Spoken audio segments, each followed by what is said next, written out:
Bismillahirrahmanirrahim. Assalamualaikum warahmatullahi wabarakatuh. Bismillahirrahmanirrahim. Alhamdulillahirabbil alamin arrahmanirrahim maliki yaumiddin. Allahumma shalli ala sayyidina Muhammad wa ala jami'i ummati sayyidina Muhammad. La haula wa la quwwata illa billahil aliyyil azim. Alhamdulillah, puji syukur kehadirat Allah Subhanahu wa taala. Biqauli alhamdulillah.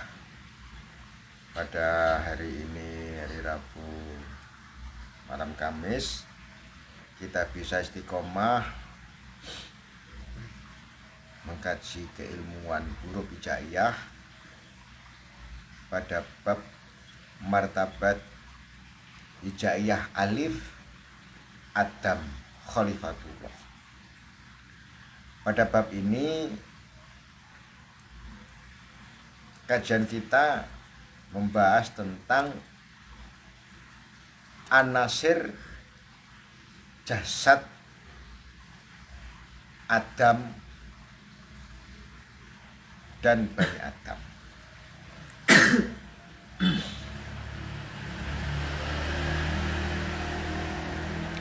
Sebagaimana kita telah tahu dan kita telah sadar, kita dijadikan Allah sebagai golongan manusia yang diberi sifat jasad dalam wujud jasad hayawan. Jadi Nabi Adam itu ciptaan Allah dalam kelas hewan yang kita pahami.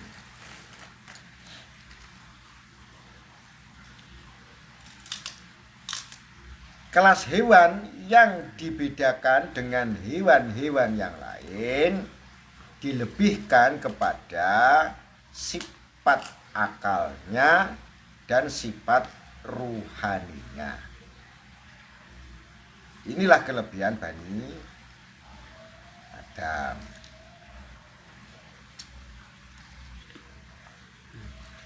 Yang harus kita pahami dengan memahami sifat dohirnya Bani Adam yang berupa sifat hayawan, berupa daging, tulang, darah, itu merupakan sifat dohir. Sedangkan ruhaninya Bani Adam itu yang disebut anasir batin.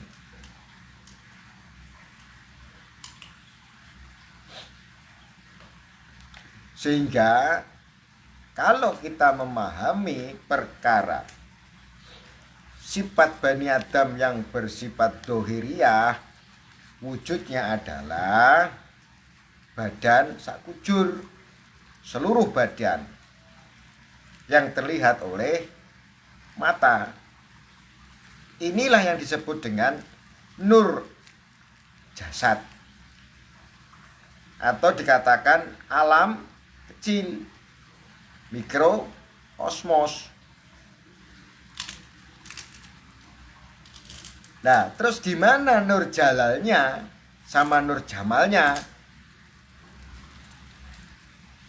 Nur jalal insan itu nanti akan wujud menjadi sifat ananiyahnya, sifat ruhaninya. Sedangkan nur jamalnya akan menjadi sifat kolbunya dan juga sifat nafsunya.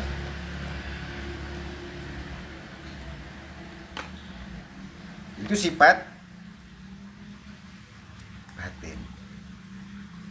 Makanya kalau kita melihat ruh kita itu membawa sifat jalal. Maka nur jalalnya ruh itu tidak bisa dilihat. Tapi nur jamalnya bisa dilihat dengan perkara kejiwaan, bisa dilihat dengan perkara akhlak. Makanya yang disifatkan dengan akhlakul karimah, sifat jamil, dalam wujud akhlak yang jamil, itu adalah perkara jiwa. Makanya baiknya seseorang bukan pada jasadnya, keindahannya seseorang pada sifat nur jamalnya ada pada hatinya, nafsunya. Tapi kalau keindahan dari sisi nur kamalnya, ya akhlaknya bagus, ya dohirnya bagus dalam wujud syariat. Jadi bagusnya perkara hati itu menunjukkan sifat jamalnya Allah yang disebut dengan kemuhammadan. Kalau bagusnya nur kamal setelah wujudnya nur jasad. Makanya seseorang yang budi pekertinya baik pasti diwujudkan dengan adanya perbuatan badan. Itu yang disebut amal syariat.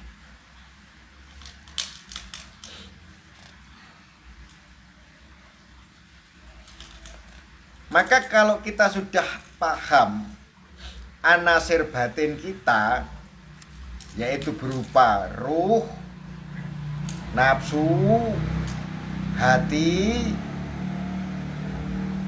yang nantinya menjadi wujud perilaku, budi pekerti, atau akhlak, atau psikologi, atau mental, atau disebut dengan perasaan, pemikiran, rasa, intuisi dan sebagainya, itu masuk ke anasir batin wujudnya. Nah sekarang dalam kajian ini kita membahas tentang bagaimana anasir jasadnya Bani Adam.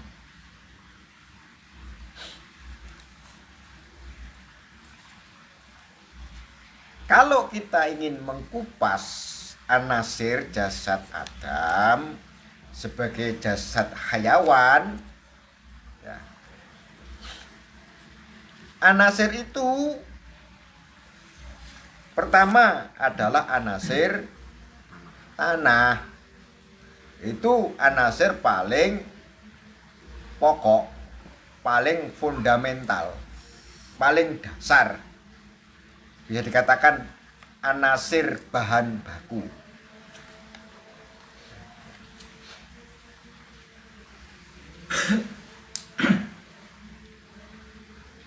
Tanah ini kenapa bahan bakunya adalah tanah? Karena posisi Adam itu akan diperintah Allah untuk bertempat tinggal di bumi. Makanya jasad Nabi Adam harus bisa selaras dengan keadaan bumi.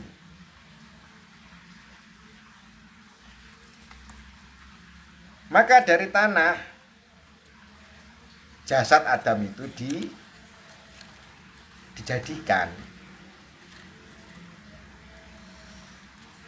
Nah, dari tanah itu bagaimana caranya Allah kok bisa menjadikan tanah bisa menjadi segumpal daging?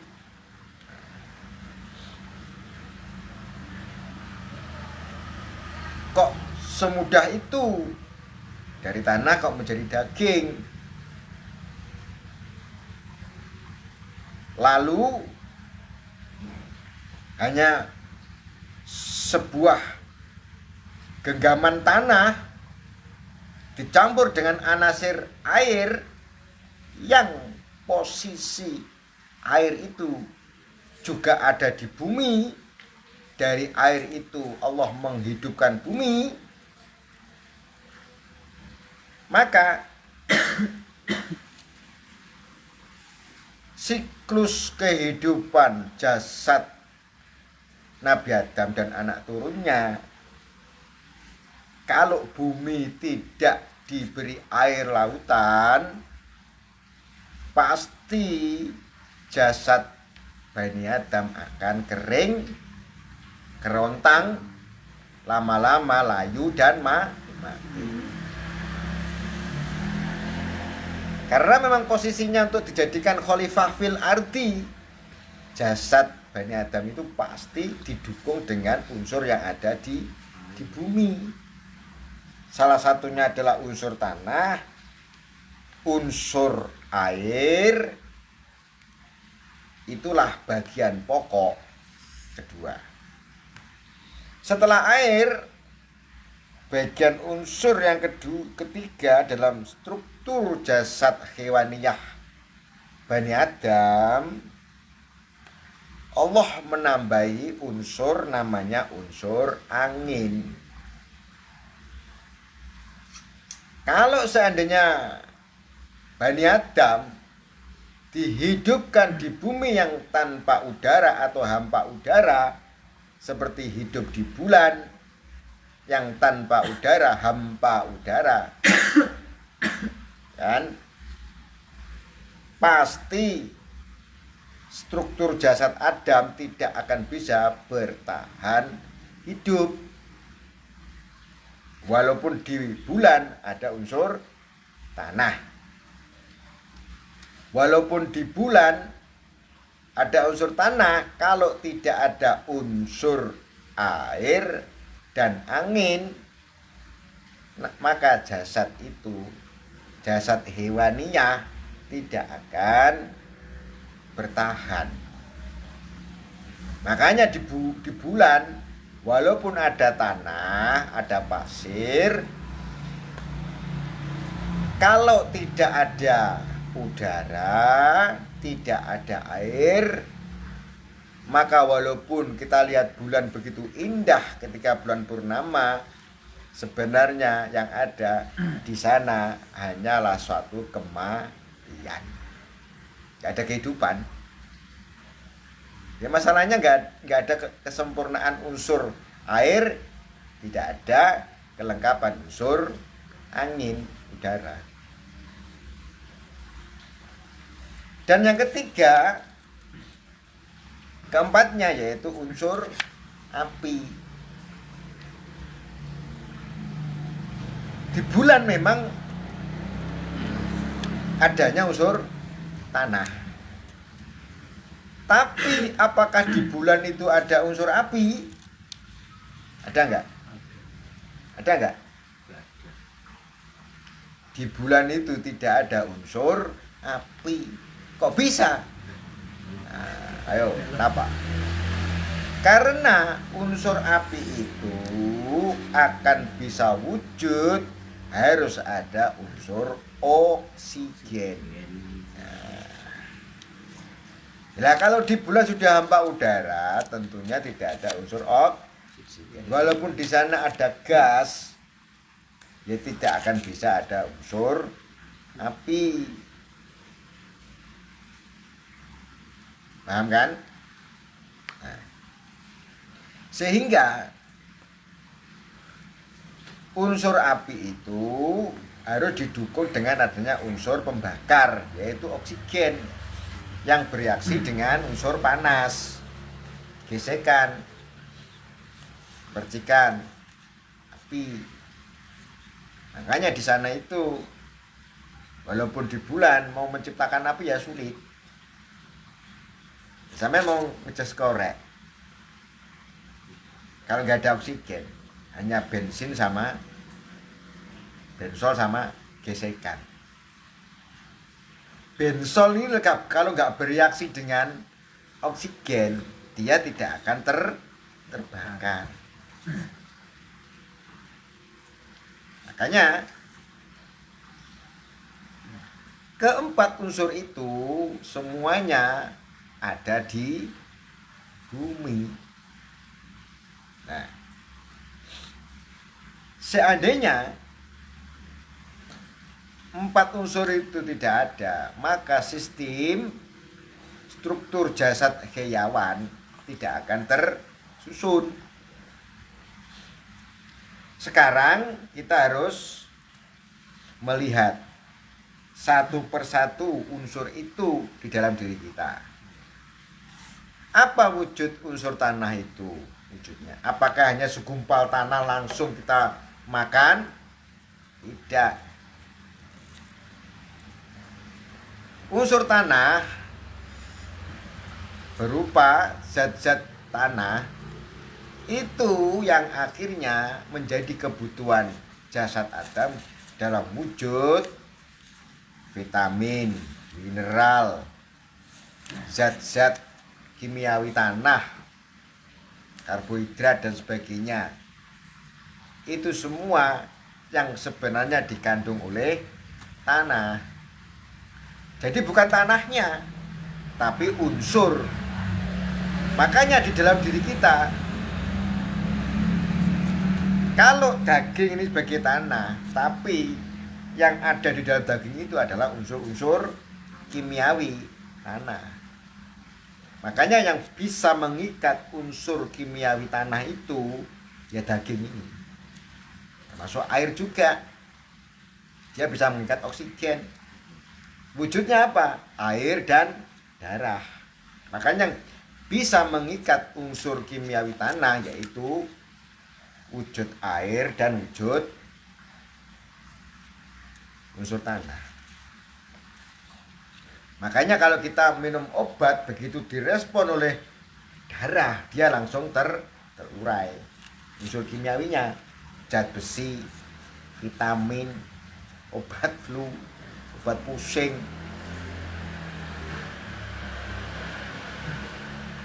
Sehingga unsur pokok pembentuk struktur jasad itu adalah tanah dan air.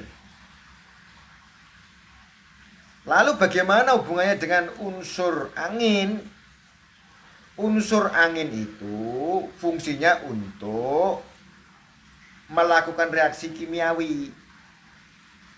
Unsur angin. Maka unsur angin itu ketika dia masuk di dalam paru-paru, namanya respirasi, pembakaran. Apa yang dibakar? Zat-zat kimiawi nyata tanah, bukan tanahnya yang dibakar, tapi zat kimiawi tanah. Dalam ilmu biologi namanya teori respirasi, dilakukan oleh paru. Makanya ketika manusia itu melakukan respirasi pernafasan pakai paru-parunya, menghirup angin yang berisi unsur oksigen sebagai katalisator kimiawi dalam badan, ya kan? Baru di situ muncul yang namanya nafas. Makanya kalau tidak ada oksigen, tidak ada udara, nafas itu tidak akan pernah ada. Makanya kalau kita mengatakan nafas adalah Allah, kita harus pikir-pikir dulu. Nafas itu adalah martabat setelah adanya reaksi kimia antara udara dan paru-paru. Nafas itu bukan Allah, tapi adalah itu bentukan daripada reaksi kimia udara dan paru-paru.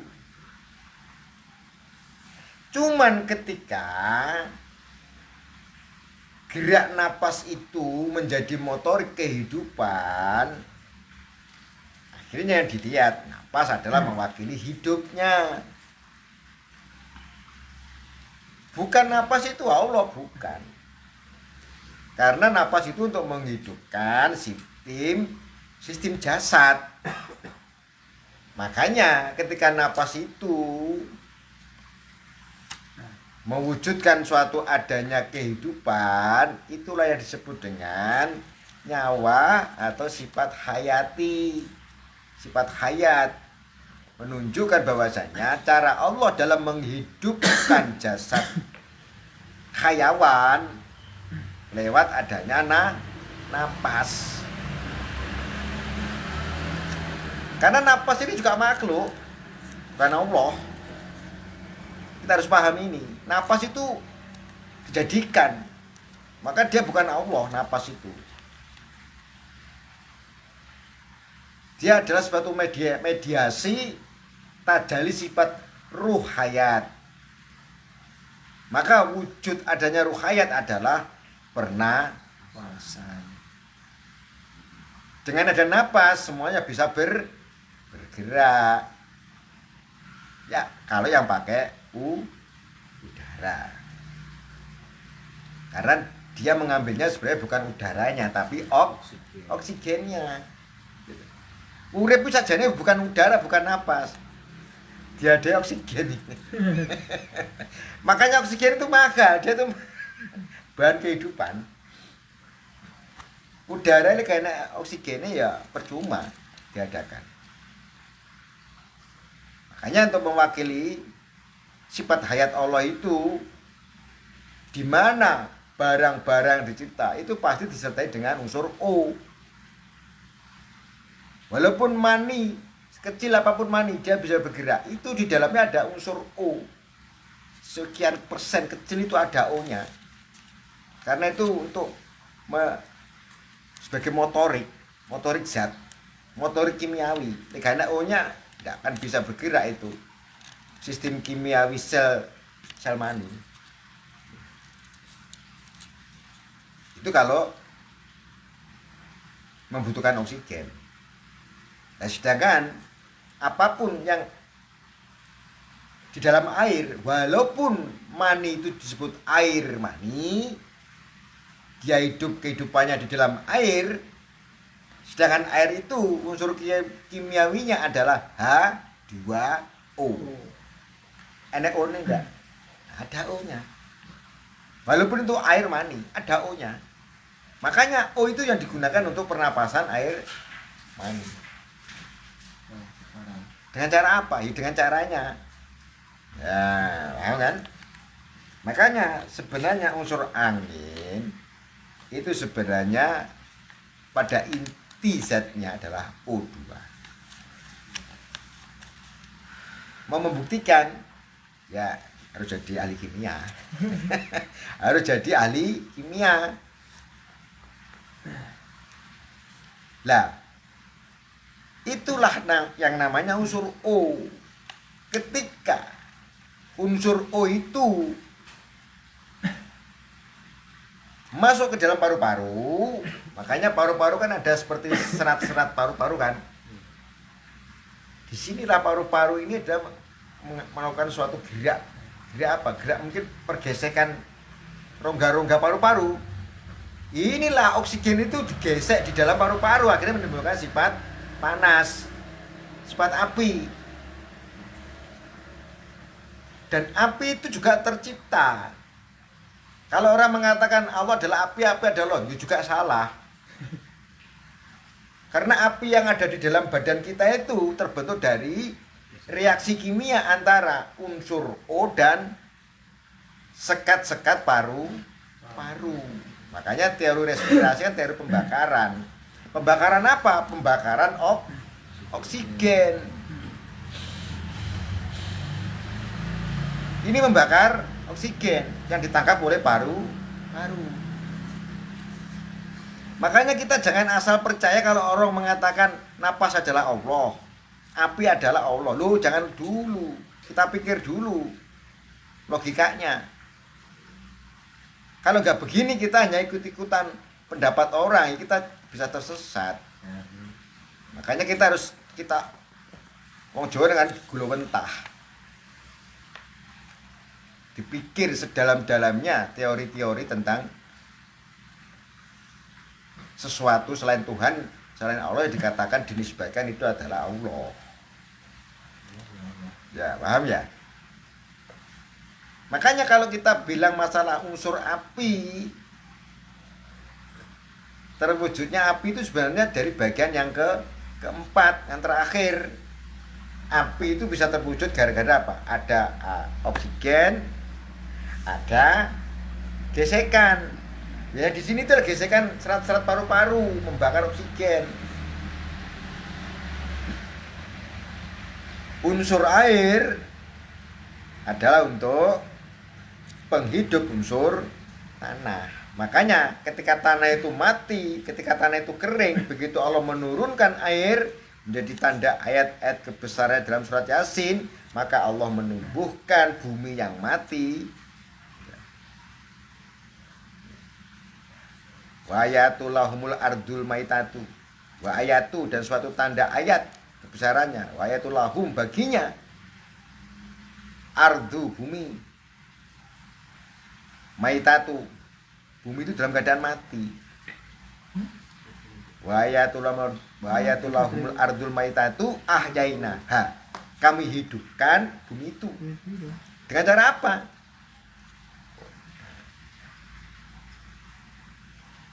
Kami hidupkan dengan cara diberi air. Wa ahyanaha wa akhrajna minha faminhu ya, dan Allah menumbuhkan darinya faminhu yakulun, apa-apa yang akhirnya mereka bisa makan. Kalau nggak ada air, bumi mati. Walaupun ada api, bukan semakin hidup, semakin mati. Seperti apa? Magma. Sama sekali nggak ada yang hidup. Tanah sama api yang ada hanya sebuah kematian. Ya, seperti dari neraka itu. Api dan tanah. Kalau surga ada air dan udara. Makanya kalau kita berpikir tentang anasir alam, kalau kita melihat bagaimana tanah dan api seperti halnya magma, seperti halnya lahar di dalam gunung, di dalam kerak bumi, yaitu simbol dengan kiasan yang namanya neraka. Isinya adalah tanah dan api yang menyala-nyala. Tidak ada kehidupan hayawan di dalamnya. Beda kalau anasir surga, dia lengkap. Makanya kalau kita melihat anasir surga, di sana juga ada tumbuh-tumbuhan, jannah. Manusia juga makan dan minum. Sebenarnya kehidupan, keadaan di surga ya sama keadaan di bumi. Cuman beda level. Beda level. Kalau di surga itu serba dimudahkan. Tidak ada kesengsaraan. Tapi kalau di bumi,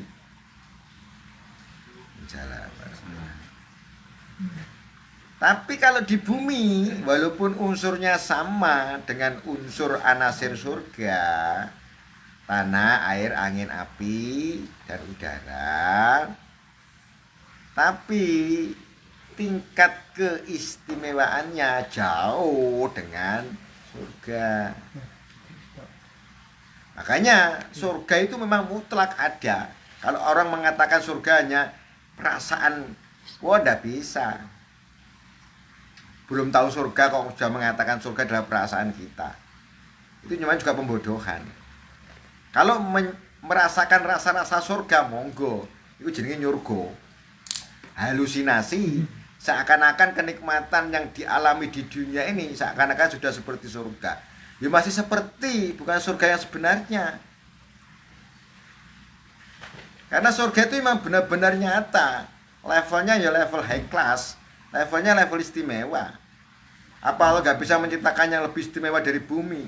Bisa. Apa Allah gak bisa menciptakan bidadari yang lebih cantik daripada golongan orang-orang yang cantik-cantik di Eropa dan sebagainya, Rusia dan sebagainya? Loh bisa. Itu namanya peningkatan kualitas. Unsurnya sama, tapi peningkatan kualitas, upgrade, terupgrade, speednya juga upgrade, kemampuan kapasitasnya juga upgrade. Ya surga ya seperti itu, meningkat, di-upgrade sama Allah bagi yang layak di-upgrade. HP aja yang gak layak di-upgrade ya selek, ganti merek baru gitu. Apalagi manusia, syaratnya kudu siap di-upgrade. Gak siap di-upgrade ya jadi HP jadul itu, HP usang. HP usang kalau gak dipakai rosok, dibuang hanya sebatas rosokan. Jadi kalau kita berbicara tentang masalah anasir jasmani seperti halnya air, tanah, angin, dan bumi, sebenarnya ketika Ibu Hawa dan Nabi Adam, wa idkulna lil adama kun anta wa zaujukal jannah, dan ketika Allah mengatakan kepada Nabi Adam dan Ibu Hawa, hei Adam, kamu bersama istrimu masuklah ke dalam surga. Sedangkan saat itu posisi jasad Nabi Adam sudah berisi 4 anasir. Logikanya, ketika jasad Nabi Adam bisa hidup di dalam alam surga dan selaras dengan kehidupan surga, berarti Nabi Adam hidup dengan jasadnya 4 anasir itu, dia bisa hidup di dalam surga. Berarti anasir surga yaitu anasir air, tanah, angin, api. Seperti halnya keselarasan kehidupan Nabi Adam di surga, juga keselarasan kehidupan Nabi Adam di bumi. Ini kita pakai logika, bukan hanya perasaan. Surga itu nyata, cuman belum dibuka. Yang pernah tahu situasinya Nabi Adam, Ibu Hawa, sama Nabi Idris. Makanya perkara surga itu perkara gaib, karena masih dibungkus, ditutup, seperti hanya kado hadiah itu. Jangan dibuka dulu kalau belum waktunya ulang tahun. Belum ulang tahun kok minta hadiah kado ya. Nah kita itu kalau ingin minta hadiah kado, posisi ingin tahu surga neraka, ya jalani dulu kehidupan kita sampai ulang tahun kapan? Mati dulu. Orang mati kok pengen surga neraka, orang ulang tahun kok minta kado. Makanya jangan sekali-kali mengatakan surga itu nggak ada, bahaya itu bisa mengkaburkan makna kebenaran Al-Quran. Walaupun orang hakikat masuk ke wilayah batin, masuk ke wilayah hakiki dengan propaganda mengatakan surga nggak ada, yang ada surga hati. Oh, tidak bisa. Nanti bisa menjadi golongan kita orang fasik. Kenapa? Karena kalau kita itu berpikir tanpa merujuk kebenaran Al-Quran dan merubah makna Al-Quran tanpa membenarkan, nanti kita kena tuduhan menjadi orang fasik, walaupun orang muslim, walaupun orang beriman. Karena orang fasik itu orang yang cerdas, pinter, pandai, tapi dipengaruhi hawa nafsu. Itu masalahnya.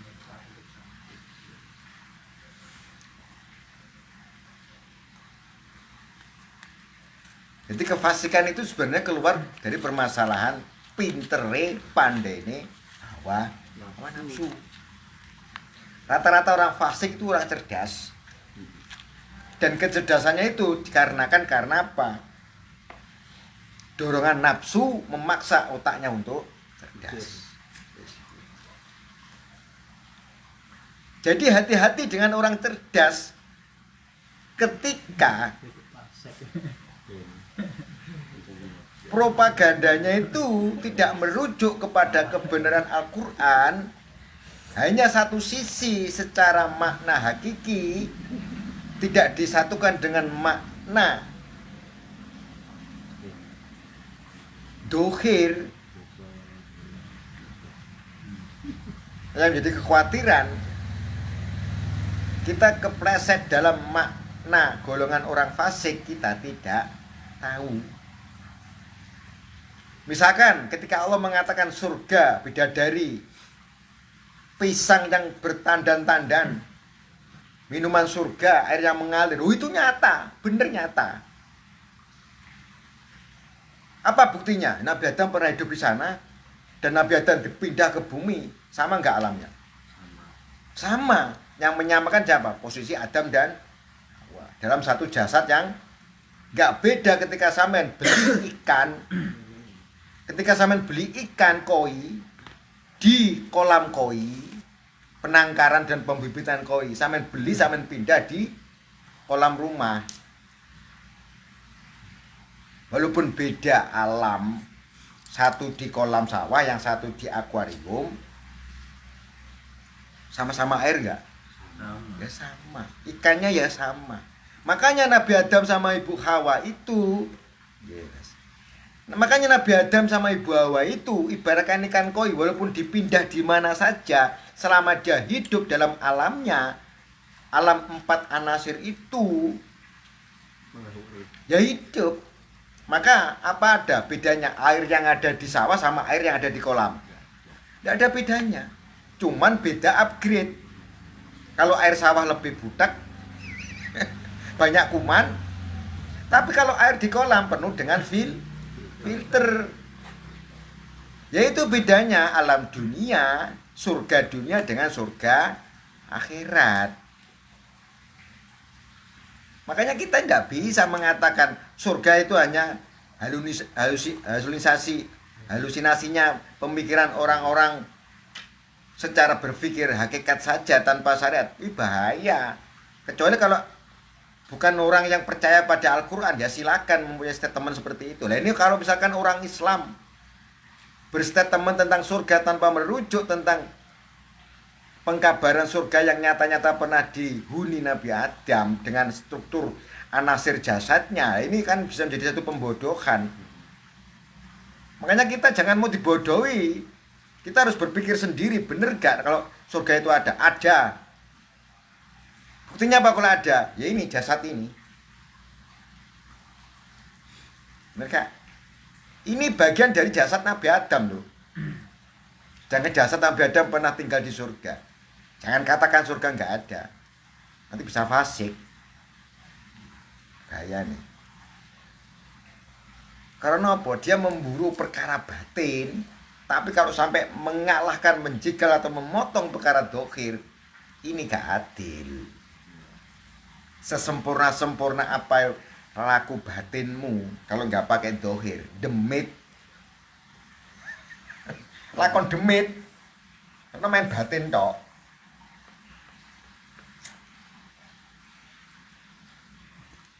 Karena bisa menerima nikmat itu jasad, bukan hati.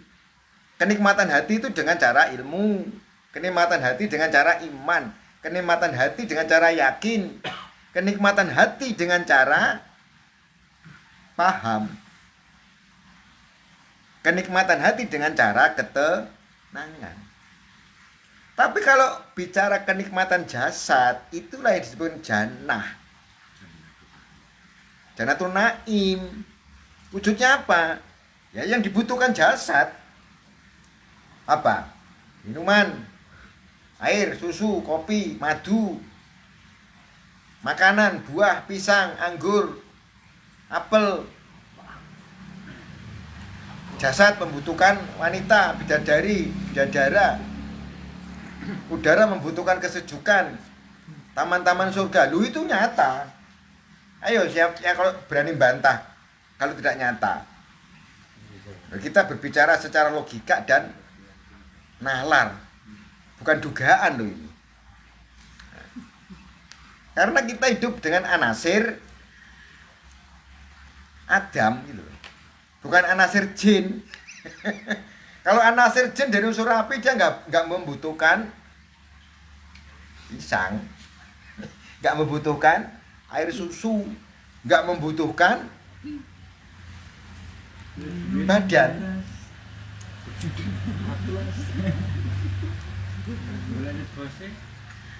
Ayo kita buka, kita kupas, kita nalar. Zaman sudah modern, berpikiran sudah kritis. Kalau hanya membutuhkan sifat rohani, mencari ketenangan batin, itu namanya surga batin. Ala bidzikrillah tatmainul qulub. Nah, itu surganya hati. Surganya hati, bukan pakai anasir, air, tanah, angin, api. Gila sih harus paham. Surganya hati adalah pakai anasir batin. Nah, anasir batin itu apa wujudnya? Makrifat, yakin, ilmu, kepahaman. Itu surganya batin. Tapi kalau surganya jasmani dengan anasir air, tanah, angin, api, yaitu yang namanya unsur kenikmatan. Makanya kita harus bedakan mana itu kenikmatan, mana itu ketenangan. Yang bisa merasakan tenang, tentram adalah unsur batin, anasir batin berupa ruh, nafsu, hati, akal. Yang bisa merasakan kenikmatan adalah anasir air, tanah, angin, api. Sehingga dohir wal batin itu sempurna. Jangan mengambil batin tok, luwe sampean. Paham ora? Ya, sangat paham toh. Kaya ngene gak paham iku bangetan. Rokok ini surga badan iki. Merasakan satu kenikmatan, ketenangan. Bagaimana akan merasakan satu ketenangan jika tidak menerima kenikmatan? Ayo. Bohong gitu. Tenang tok gak nampa nikmat, bohong.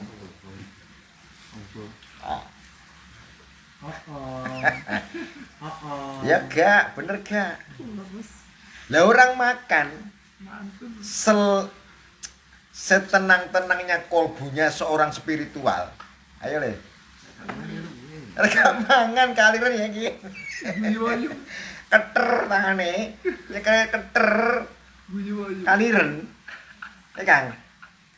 Grojok banyu putih tok. Karo karak. Ya sido keter tenan batine sak jero-jerone. Gak tambah kuat, tambah lempoh. Makanya dibalik kenikmatan itu, ketika diridhoi Allah ada ketenangan. Tapi belum tentu yang tenang juga ada kenikmatan. Belum tentu yang nikmat ada ketenangan. Sempurna, ya nikmat ya tenang. Nek nikmat dan tenang iku jenenge dohir wal batin. Ya ta.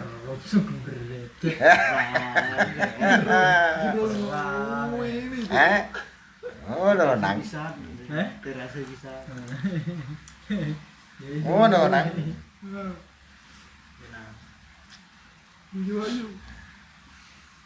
Mulane disinilah kita pentingnya harus memahami. Makanya kalau ketika Nabi Adam dan anak turunnya ketika mau diturunkan ke bumi, maka anasirnya harus lengkap. Dan itu jasad Nabi Adam sudah diuji coba di dalam surga. Layak pakai, layak hidup Kak.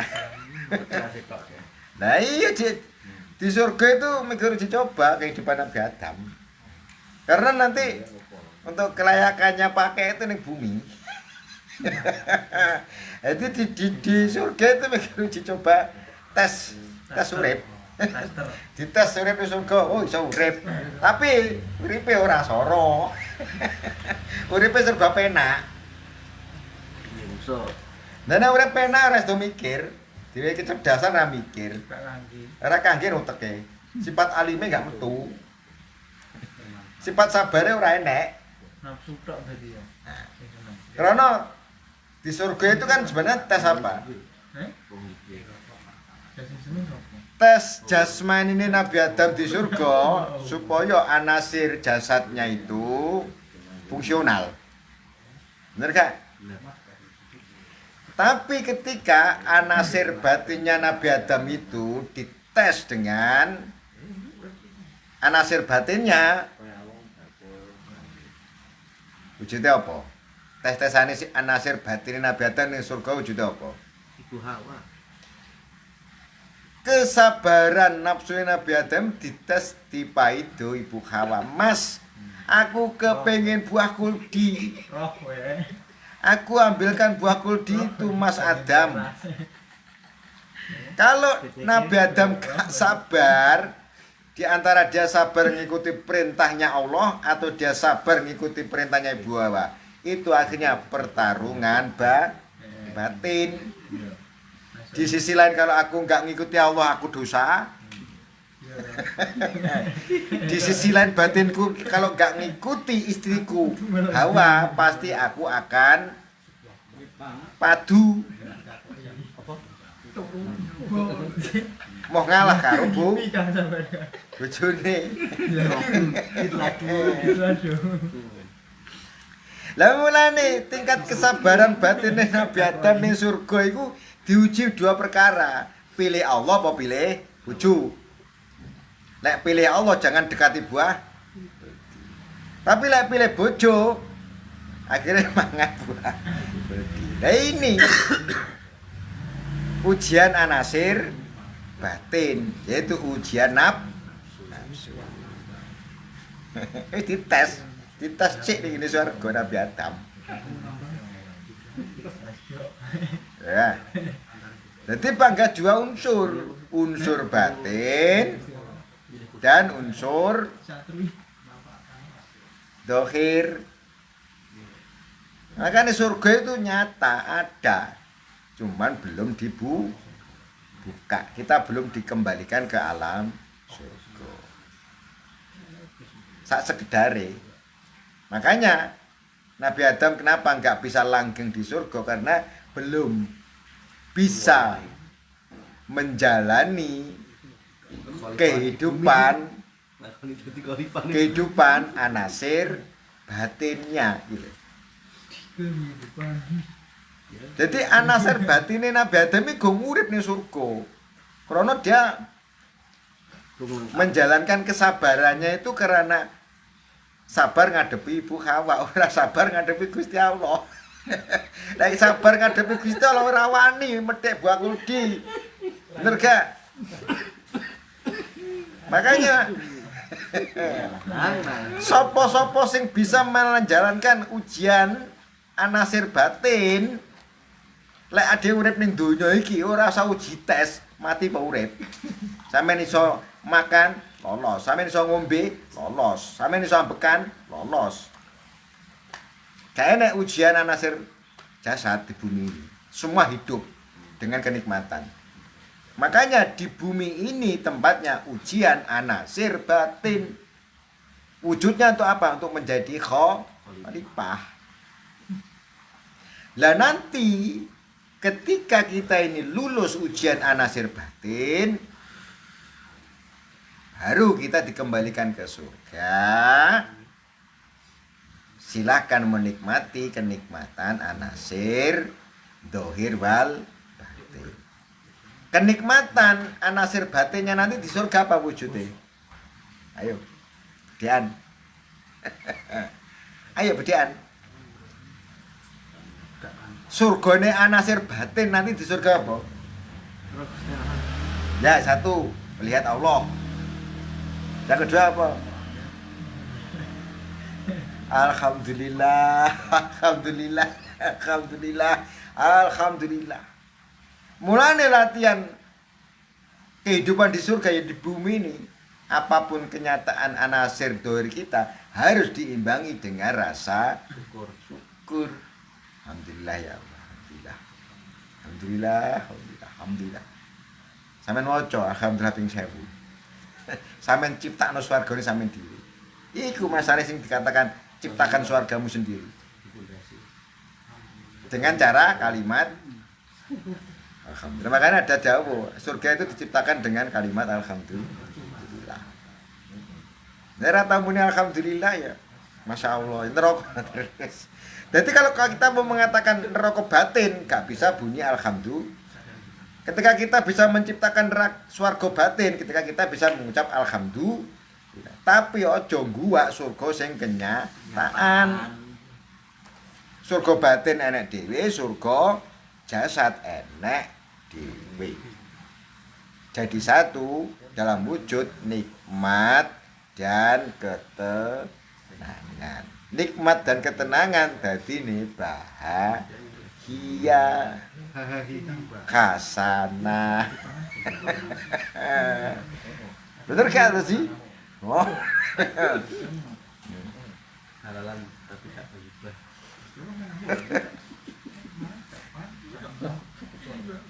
Halalan tapi tak berubah.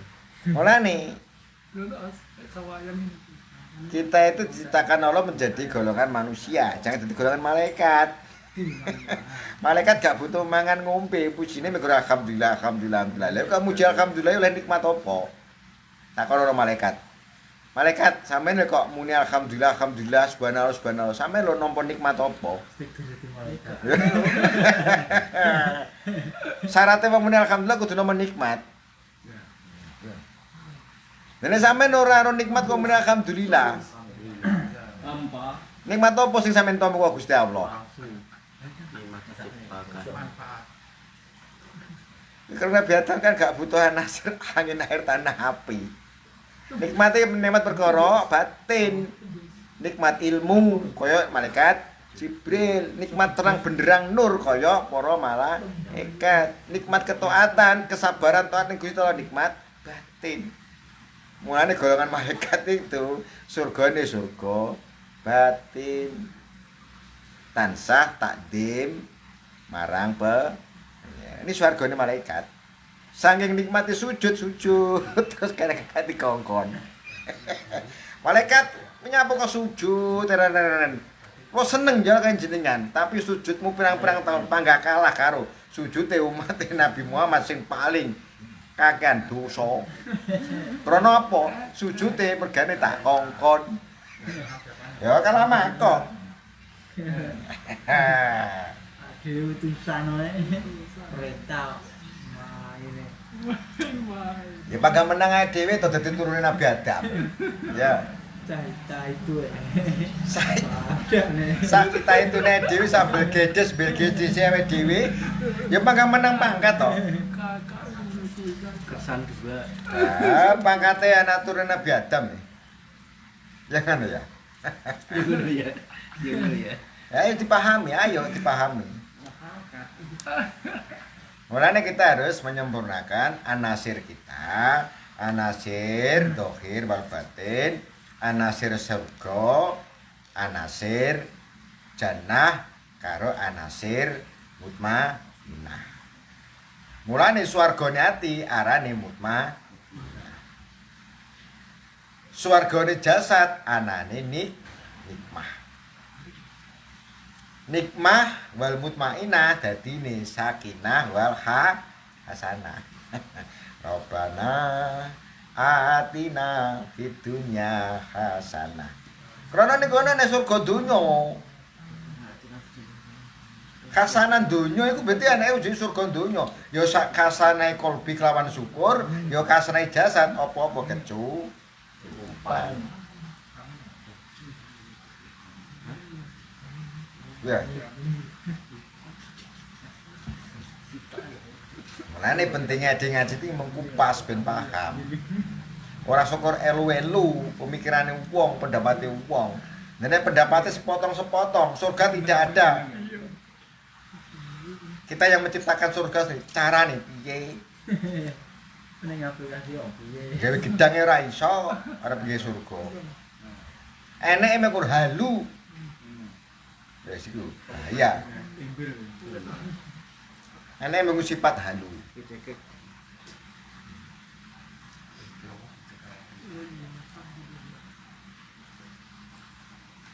Nek dhewe ganti rokok ora iso ngrasakne nikmate rokok. Ndak bisa. Malaikat ora iso ngerokok. Ngono kali nang rokok. Iya, Mas. So, Gara-gara ngerokok iso muni alhamdulillah. Tapi kok iso muni alhamdulillah yo nek nikmati rokok alhamdulillah. Selain kuwi nikmat muji pangeran. Malaikat Jibril megur. Nikmate apa? Rokokane ilmu. Ilmune disebut sedas dan malaikat apa? ae dhewe sampe kerokan golek ilmu. Wah, kok komplit men sampean? Ya iya no. Bani Adam ora komplit. Malaikat Jibril. Bani Adam diciptakan dalam keadaan komplit nang ngono nah. Sampai kerokok sampai alhamdulillah. Malaikat Jibril rokokane ngilmu. Malaikat itu apa sing ada di kono. ST. Bisa dipahami ya? Mulane dhewe iki dadi Bani Adam, didadekne kesempurnaan dengan anasir dohir jasad dan anasir batin roh. Mulane kudu dilungguhno masing-masing. Dilungguhno masing-masing fungsionale dhewe-dhewe. Raga nampa nikmat, batin nampa ketek. Dalile apa? Ala bidzikrillah tatmainul swargane ati wujude nikmat ketenangan zikir. Swargane badan wujude kecukupan panganan lan nikmat. Dipaham. Jenenge urip sampurna. Dohir wal batin. Mulane aja jangan sampai kita menolak membatalkan statusnya Allah yang menceritakan tentang nikmat surga dan neraka. Jangan membatalkan statusnya Allah yang menceritakan tentang adanya bidadari. Jangan membatalkan statusnya Allah yang menceritakan tentang adanya air yang mengalir dan sungai-sungai madu dan susu. Jangan membatalkan statusnya Allah yang menerangkan di dalam Al-Quran tentang cantiknya bidadari. Bangunan-bangunan dengan bata emas. Nek sampai kita membatalkan statusnya Allah, akhirnya secara tidak langsung kita fasik tapi gak kroso. Alhamdulillah ini.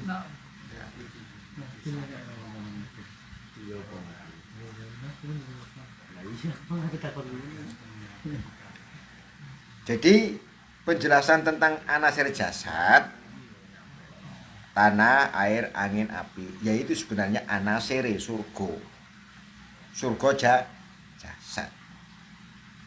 Anasir batin dadi swargane daroka salam zatullah. Berkait dengan sifatullah. Wujude mutmainnah. Karena dia pengen gawe yo iki belajare ning dunya iki. Kelawan ilmu syariat lan ilmu hakikat. Sampurna dadi makrifat. Ilmu kasam purna. Paham ya? Bismillahirrahmanirrahim. Dikaromati ya Allah, muka misaidina Adam khalifatullah. Allahumma ya Allah, inna nasaruka nikmataka ya Allah fil jasadina wa as'aluka ya Allah mutmainnah wa sakinatul qalbina ya Allah bidzikrika wa ma'rifatika. Allahumma ya Allah radina nafsina minan nafsul mutmainnah radiyatan mardiyah wa takhinal fi ibadika sholihin fil jannati darussalam. Ya Rahman, ya Rahman, ya Rahman, ya Rahim, bi rahmataka ya Allah, irhamna ya arhamar rahimin, walhamdulillahirabbil alamin. Al-Fatihah. A'udzubillahi minasyaitonir rajim. Bismillahirrahmanirrahim.